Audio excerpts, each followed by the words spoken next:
I grew up in a home full of chaos. Not the kind that people write memoirs about. Just the constant noise, tension, emotional turmoil, and violence that lived inside. The kind where your body learns early that calm isn't safe. It's unfamiliar. This is what my nervous system endured. It stayed ready, always. It was just normal to me. I didn't know anything different. That's what being alive felt like for me. Fast forward to adulthood. Those patterns were still running. I just couldn't see them yet. I was reactive, impulsive. I made decisions from a place that I didn't even understand. And eventually, those patterns had real life repercussions. I came close to going to prison. Not going to get to that detail. But I will tell you that standing there, looking at where my choices had brought me, something shifted. For the first time, I understood the problem wasn't what was happening around me, it was what was going on inside me. Patterns I'd never learned to interrupt.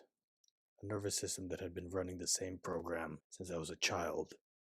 And in 2021, especially after a lot of introspection during the pandemic, I came across something I really didn't think mattered at the time. And I wasn't even really looking for either. I started these sensory exercises, just doing it every day on my own, not really thinking about how much it would have affected me. They were practical tools for training attention and body awareness.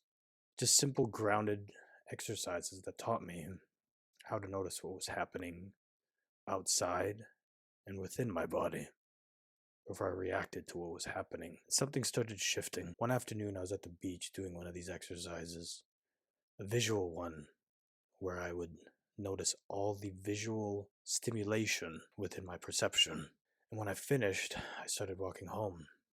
And on that walk home, I don't know exactly what happened, but then a memory surfaced. I was 5 or 6 years old, and I remember looking at my friend's mom and seeing her swallow, seeing her breathe. And I remember telling myself that you're just like me.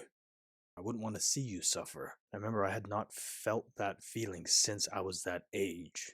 And this empathy came over me, and I remember thinking to myself, wow, this is who I was when I was that kid. And having that memory come back 30 years later, it felt like I was connected to myself again. And I remember just feeling aligned. That was the first time in my life I truly understood what presence actually felt like after the chaos. Not a concept, not a teaching, but as an experience. That memory didn't come back by accident. It came back because for the first time my nervous system was actually quiet enough to access it. Presence doesn't just change how you respond to the world. It gives you access to yourself again, to who you were before you were programmed. And for parents, this matters more than almost anything else I can say.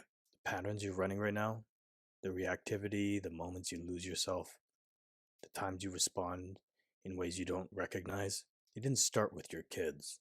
They started long before your kids existed. Your nervous system was mapped before you had any say in it. Right now, whether you're aware of it or not, you're mapping your child's nervous system. That's not a guilt statement. That's just how nervous systems work. And it means the most important work you can do for your child isn't a parenting technique. It's this: understanding your own patterns deeply enough to interrupt them, coming back to presence before you respond. And that's what this channel is about now. So I built something more specific. If any of this resonates, if you recognize that feeling of a nervous system that never quite learned calm, there's a free resource in the link below. A short presence reset, 3.5 minutes, no fluff.